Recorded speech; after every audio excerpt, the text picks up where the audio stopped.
Verona Murphy. Thank you, Cathaoirleach. Taoiseach, in 2016, Eurostat reported Ireland has one of the lowest police to population ratios in Europe, with 278 Gardaí per 100,000 citizens, 40 less than the EU average. The report revealed which was 318 in the EU per 100,000.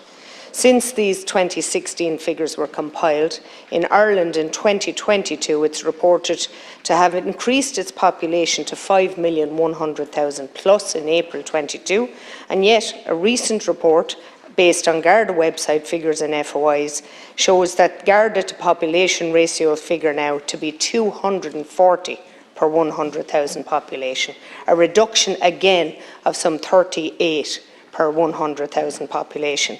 And we read daily headlines, Taoiseach. In recent weeks and months, every day there's a report.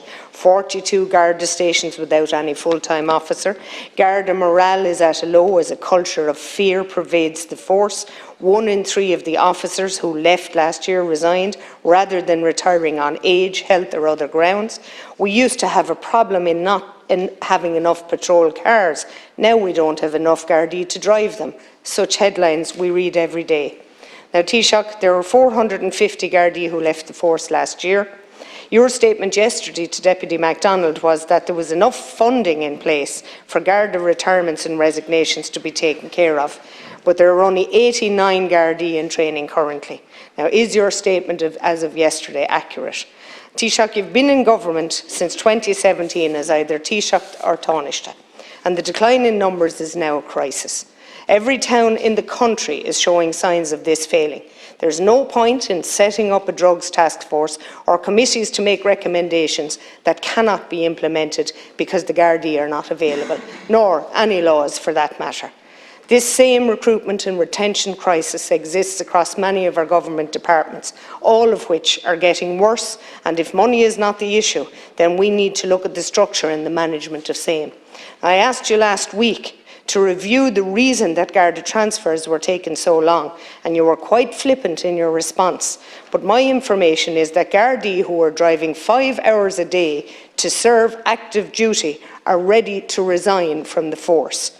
Now, whilst I welcome the announcement from Commissioner Drew Harris that they will conduct exit interviews from now on, it's akin to closing the stable door when the horse has bolted. If you listen to any of the representative organisations or associations, the problems are well pronounced, but it seems that no one in charge is listening. Taoiseach, can you give details of what long-term plan is in place to ensure Garda numbers grow with the population and are retained in line with European norms?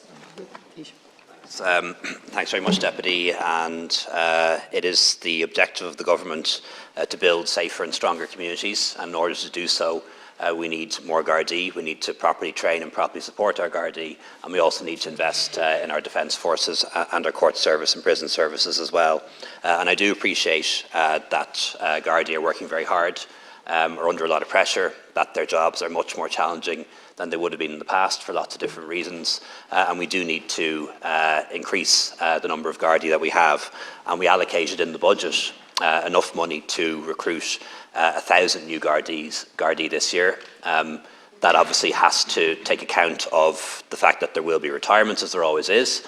There will be resignations, as there always is, but it will still be enough to see a net increase in the number of Gardaí this year, and that's what we expect and anticipate to happen. There was a slowdown in recruitment related to the restrictions brought in due to COVID. We're now going to see recruitment speed up. That's happening already. And I've met with the Garda Commissioner about this just before Christmas, and I've spoken to Minister Harris about it as well.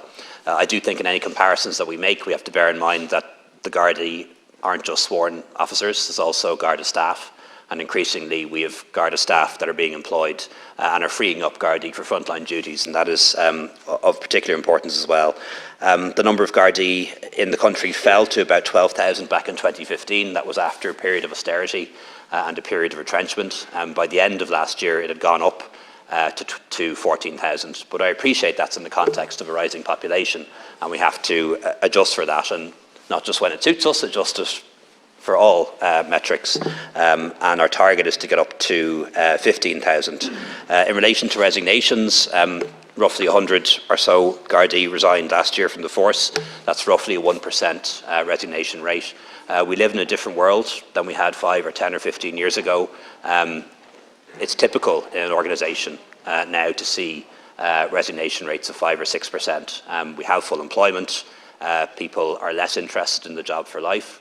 And I don't think that a 1% resignation rate is particularly high, either by international standards or when you compare it with other organisations. But I do think exit interviews are useful, and I'm glad that they're going to happen. And certainly in relation to transfers, I am sorry if I didn't answer your question appropriately last week. And I don't know the detail of that particular issue, but if you want to give me some more information on it, I'd be happy to take it up with Minister Harris, who can then talk to the Commissioner about it too. And I appreciate that, and I think, 100 resignations may reflect only 1%, but the reality is, if the job was good enough, I'm not sure we'd have any resignations. And I think we need to carry out the exit interviews immediately, but also we need to listen to the representative organisations. Take Wexford. Rosslare has seen increased growth exponentially because of Brexit. We have 550,000 passengers coming through the port. In 22 we had 200,000 freight units, and yet we have no increase in resources, despite numerous business plans being put forward by the hierarchy in the force in Wexford. We've seen actually a reduction in Courtown, 75% of a reduction in the police force in Courtown, the Gardaí, with population growth. We've gone from 4 Gardaí to 1. In Bunclody, a sizeable town, I would call it, although it's not a town as named in Wexford, but Bunclody is a big area, and we've reduced capacity in the Garda force from 8 down to 4. It's not good enough. We have drug issues all over this country. It's not just Wexford, it's all over the country. The front of our local paper every week carries a story of an increase in crime. Thank you, I'll ask you to take it in hand, Taoiseach. Thanks, Deputy. I can assure you that I will take it in hand, and it is a priority for me as Taoiseach and a priority for this government to build safer communities, to build stronger communities.